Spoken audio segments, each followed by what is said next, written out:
lagi sekali lagi, Assalamualaikum warahmatullahi wabarakatuh. Waalaikumsalam warahmatullahi wabarakatuh. Puji syukur kita aturkan kehadirat Allah Subhanahu wa taala karena pada hari ini kita masih diberikan kesempatan sehingga dapat berkumpul di sekolah kita TK Bakti dan Maulita Tanjung Olo dalam kegiatan KKG atau kelompok kerja guru. Baiklah, pada kesempatan hari ini mungkin tidak akan berpanjang-panjang dan berlama-lama Ibu ya. Langsung saja di sini saya perkenalan dulu tidak Bu? Boleh. Ayo kita ulangi ya Bu ya. Perkenalkan, saya Dewi Yuliana, tempat tugas di TK Bakti dan Maulita Tanjung Olo yang sekarang sedang menjalani pendidikan guru penggerak angkatan 6 Kabupaten Sidoarjo. Nah, di sini saya akan sedikit menguraikan pembelajaran mengenai penerapan budaya positif di sekolah. Baik, sebelum kita mulai Ibu-ibu, kita sepakati dulu. Setiap kegiatan yang kita lalui, kita lakukan dengan penuh bahagia. Sepakat? Nah, kita sepakati bahwa apapun kegiatan yang kita lakukan dengan bahagia, dengan semangat. Baik.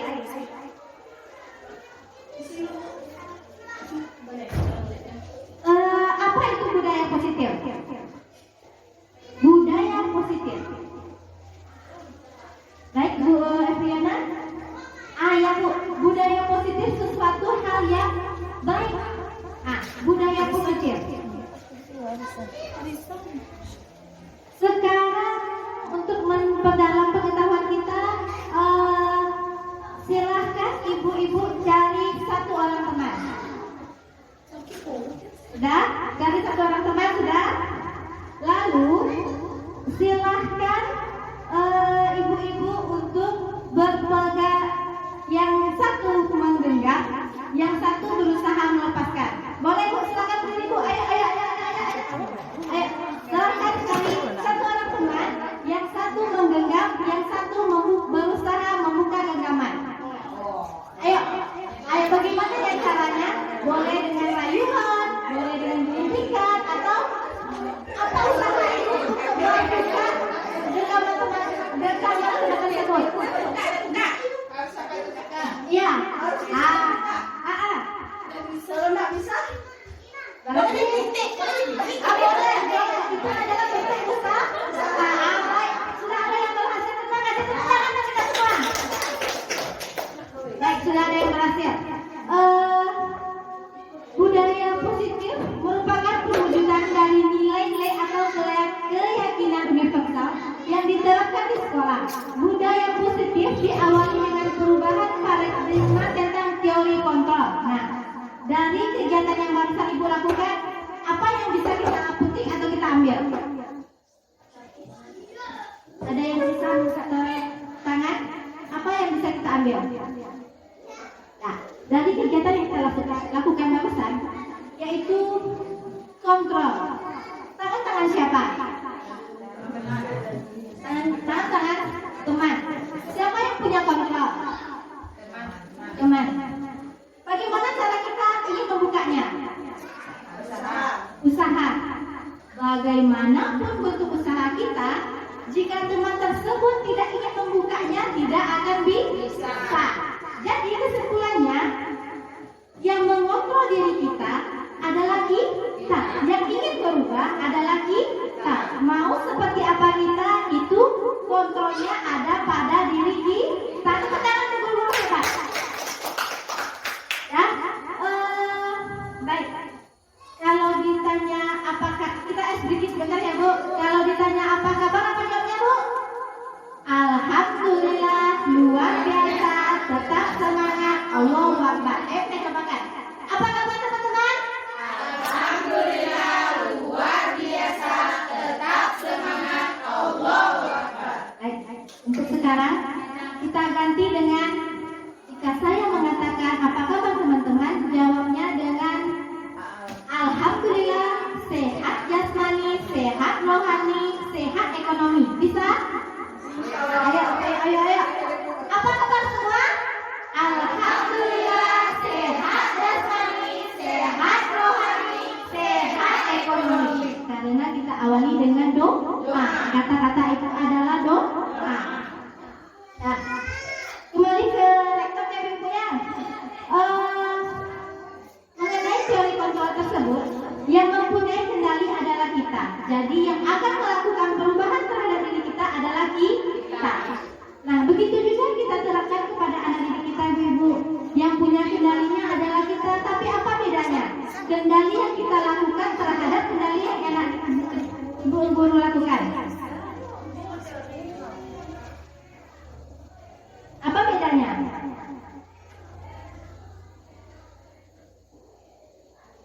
Ada tahu? Ya, kalau yang kita lakukan itu merupakan kontrol dari ekstrinsik. Kalau yang diri kita lakukan dari dalam, mana yang lebih kuat, kontrol dari luar atau kontrol dari diri dalam diri kita? Seperti tangan tadi yang dikepal, dirayu, dikasih penghargaan, dikasih pujian, itu adalah dari luar. Jika kita tetap tidak ingin merubahnya, tidak akan bisa. Tapi jika kita yang ingin berubah, maka akan bisa berubah.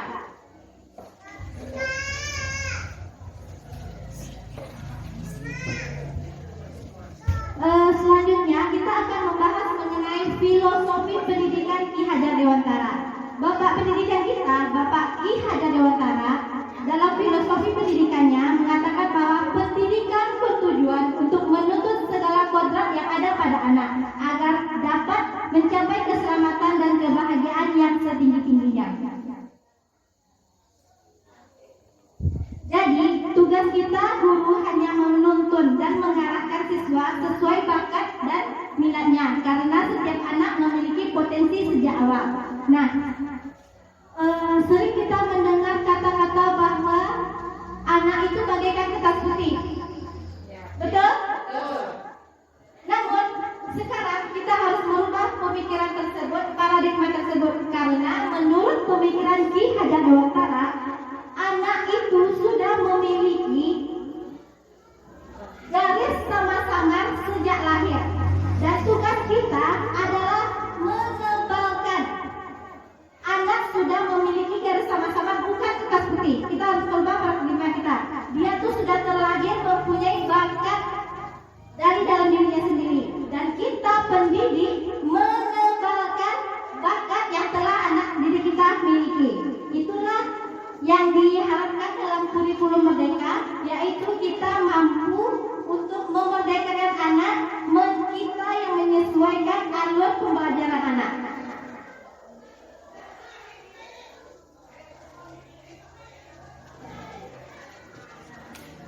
Berarti anak itu mempunyai bakat sebelum lahir, Mari? Iya, betul. Gini Bu Yanti, anak tuh terlahir, anak yang aktif dari lahir sampai besar agak aktif. Anak yang pemurung, pemalu atau pemalas atau tidak hobi menulis, sampai kapanpun dia akan seperti itu. Jadi tugas kita menebalkan, kita arahkan. Oh, anak ini sukanya musik, kita tebalkan, kita arahkan ke musik. Itulah pemikiran dari Bapak Ki Hajar Dewantara yang sepertinya kita selama ini keliru menilai anak itu kertas kosong kalau tidak apa-apa. Itu paradigma yang lalu. Sekarang kita menebalkan, anak itu sudah memiliki bakatnya dari lahir. Nah, kita lanjut ke materi selanjutnya, itu posisi kontrol tadi, tangan genggaman kita tadi. Dalam pendidikan, seorang guru memiliki 5 posisi kontrol. Ada yang sebagai penghukum. Ayo, siapa di sini gurunya yang sering menghukum anak? Alhamdulillah. Yang membuat rasa bersalah? Kalau kayak gitu, Salwa, ibu jadi tidak suka sama Salwa. Anak menjadi merasa bersalah. Sebagai kawan, salah tadi nak, tidak apa-apa. Ibu juga pernah melakukan salah. Kita teman. Sebagai pemantau, kita pantau. Nah, pemantau di sini yaitu kita dengan memberikan motivasi kepada anak, kita pantau perkembangannya dan kita lihatkan mana yang benarnya. Dan selanjutnya sebagaimana dia. Dari kelima ini posisi kontrol mana yang ibu suka? Yang mana yang harusnya kita terapkan? Sebagai kawan. Sebagai kawan, baik, terima kasih. Sebagai kawan juga sebagai manajer. Dan kita harus menghilangkan yang nomor 1 karena penghukum itu tidaklah benar dilaksanakan. Nah, budaya positif dapat terwujud jika lingkungan juga positif. Bagaimana cara membuat lingkungan menjadi positif, Bapak Ibu? Cara membuat lingkungan menjadi positif. Kita biasanya mengenal dengan peraturan. Nah, dalam dunia pendidikan sebaiknya kita hilangkan itu aturan, namun kita ganti dengan kesepakatan. Karena aturan itu bunyinya terlalu apa ya Bu Yanti ya? Aturan gitu. Namun kita ganti dengan kesepakatan. Jadi untuk menciptakan budaya positif, kita mulai dengan menciptakan lingkungan kelas yang positif, yaitu dengan membuat kesepakatan kelas.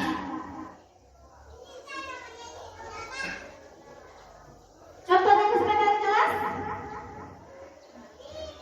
Ayo, siapa yang? Nah, mungkin salah satunya dengan misalnya aturan di kelas sebulan lisan. Di kelas ibu, siapa yang mengambil mainan tolong dikembalikan ke tempatnya. Itu merupakan salah satu kesepakatan kelas atau aturan kelas. Aturan kelas ibu ini loh nak, tapi kita ganti dengan kesepakatan. Jadi kita udah sepakat kalau kita itu di kelas seperti ini. Jadi di lokal ini harus seperti itu. Baik? Nah, Jadi intinya kesepakatan itu membangun. membangun lebih halus ya Bu ya. Dan kalau sepakat berarti dua arah ya Bu. Ibu Yanti sepakat. Kalau aturan Tuntutan. bagus, betul, terima kasih sudah menyambung sekali. Terima kasih Bu ya. Berinya dapat. Nah, selanjutnya Bu ya, karena harus kasih ya. Ini adalah nilai kebajikan. Mungkin nilai kebajikan ini bisa dibaca, dan dari nilai kebajikan ini yang perlu kita perhatikan bahwa nilai kebajikan yang ingin dicapai oleh anak Indonesia dikenal dengan profil Raja Pancasila, yaitu beriman dan bertakwa, mandiri, bernalar kritis, berkebinekaan global, bergotong royong dan juga kreatif. Motivasi hukuman dan penghargaan, yaitu restitusi. Nah, ada yang sudah tahu apa itu restitusi? Hukuman? Siapa yang sudah melaksanakan hukuman? Ciri-ciri hukuman? Hukuman itu bersifat tiba-tiba. Hukuman itu melibatkan anak, bersifatnya satu arah, dan juga hukuman itu lebih kepada kontak fisik. Banyak yang menggunakan fisik.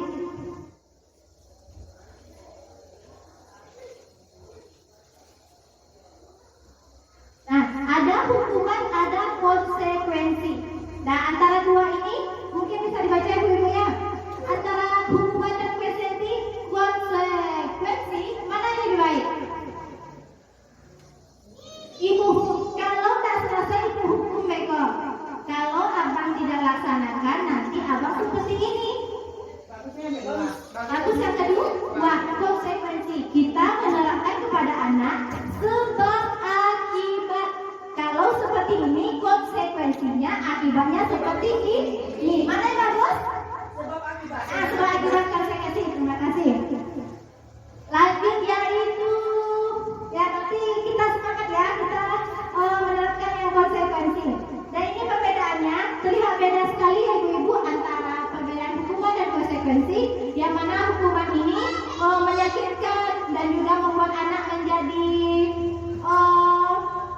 sakit hati bisa. Ini gara-gara ibu tuh dihukum awal deh. Teringat lama kan, tapi kalau konsekuensi dia tertanam, kalau saya lakukan ini, saya akan seperti ini. Jadi konsekuensi. Baik. Kita main cepat ya Bu ya. Restitusi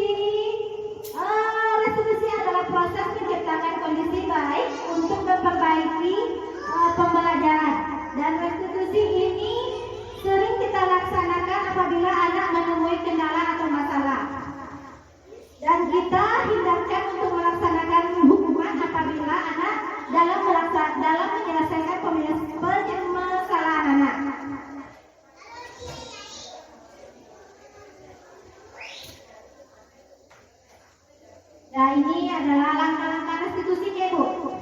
Mungkin setelah ini kita bisa lihat videonya. Segitiga restitusi, mungkin sebentar lagi apabila Bapak Ibu membaca kurikulum Merdeka, Ibu-ibu akan sering mendengar kata-kata restitusi, karena restitusi ini merupakan penyelesaian masalah dalam kurikulum Merdeka yang mana dikembalikan kepada anak, lebih kepada menengah, yaitu mungkin belum terlihat ya Bu ya. Validasi kebutuhan, kita menanyakan dulu kepada anak apa maunya anak, dan kita mencari cara yang efektif. Dan langkah selanjutnya yaitu menstabilkan identitas anak dengan cara melakukan pemahaman kepada anak mengenai apa yang telah ia lakukan dan menanyakan keyakinan nilai apa yang anak mau.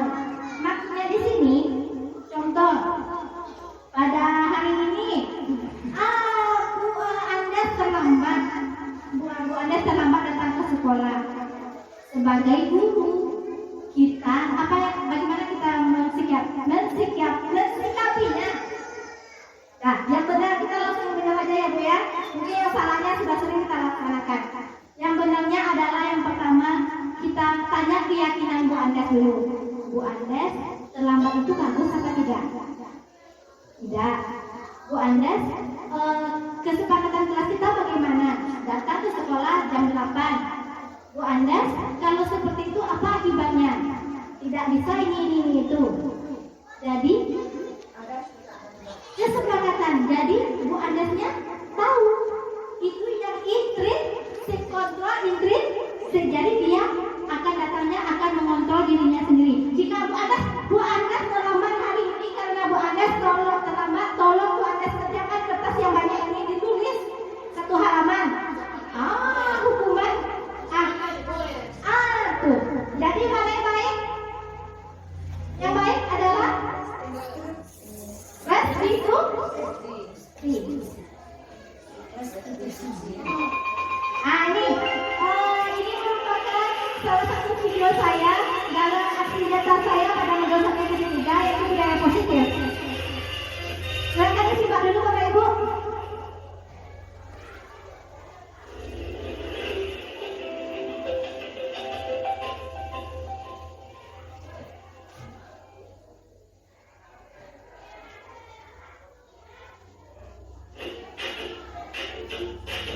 Saya menerapkan segitiga restitusi saya.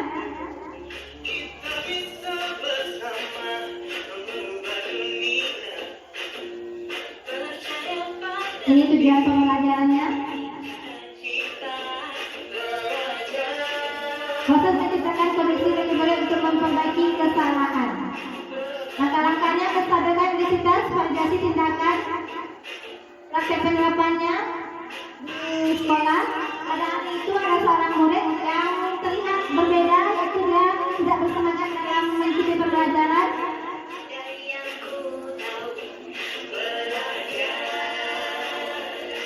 Kemudian saya mencoba melaksanakan restitusi, yaitu mendekati dan menanyakan keyakinan yang telah kami sepakati.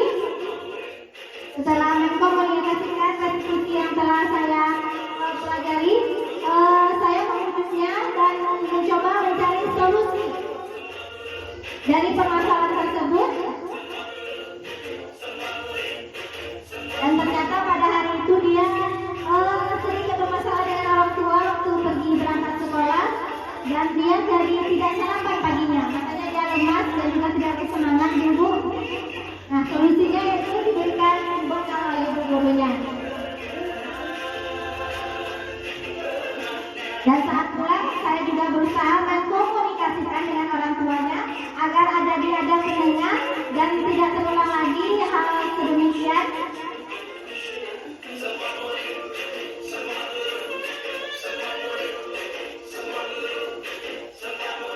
Baik, terima kasih. Itu yang saya laksanakan pada modul 1.3, dan di sini merupakan apa yang telah kita laksanakan, yaitu yang diharapkan mengenai teori kontrol. Baik, siapa yang mengontrol diri kita, Ibu? Diri kita sendiri. kirain sendiri baik, terima kasih. Dan 5 posisi kontrol tadi, hukuman, pembuat masalah, teman, pematangan mengajar, dan 5 kebutuhan manusia. Kalau ada sampai di sana, buat aku dengan Nah, kebutuhan dasar manusia. Apa ada selain kebutuhan kita ibu? Siapa di sini yang sudah lapar? Butuh makan tidak? Butuh makan di mana dia itu bu? Belonging? Apa nih bu? Belonging? Kasih Fat? Apa bu? Translate-nya bu?